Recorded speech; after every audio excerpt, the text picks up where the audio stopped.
போட்டாச்சு. இப்போ சன்னாக்குனி குழம்பு வைக்கிறவங்க சட்டி அடுப்பில் வைப்போங்க. எண்ணெய் சூடாடிச்சுங்க. வெந்தயம் போட்டுக்கிறோம். வெட்டி வச்ச பெரிய வெங்காயத்தையும் சேர்த்துக்கிறோம். 4 பச்சை மிளகாய் சேர்த்துக்கிறோம். தேவையான கருவேப்பிலையும் சேர்த்துக்கிறோம். ஒரு வெள்ளைப்பூடு உரிச்சு வச்சுருக்கோம், அதையும் சேர்த்துக்கிறோம். சொன்னாங்க வெங்காயம் வெள்ளைப்பூடு பச்சை மிளகாய் எண்ணெயிலே வதங்கி வந்துருச்சு. நம்ம கூனி குழம்புக்கு வந்து தக்காளி உருளைக்கிழங்கு கத்திரிக்காய் வெட்டி வச்சுருக்கோம், அதே எண்ணெயிலே வதக்கி எடுத்துக்கிறோம்.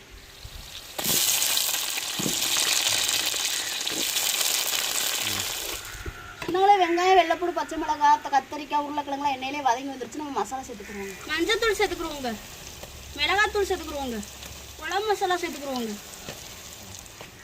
சொன்னாங்களே இந்த மசாலையோட 100 கிராம் புளி கரைச்சிருக்கோம், அதையும் சேர்த்துக்கிறோங்க.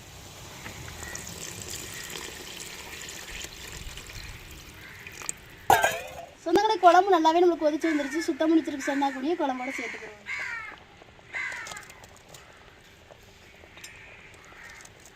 நம்ம அரைச்சி வச்சுருக்க தேங்காயும் சேர்த்துக்கிறோங்க.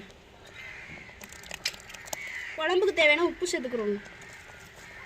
சொன்னாங்களே ருசியான சுவையான சென்னாக்குடி குழம்பு ரெடி ஆயிடுச்சு. இறக்கி வச்சுக்கிறோங்க.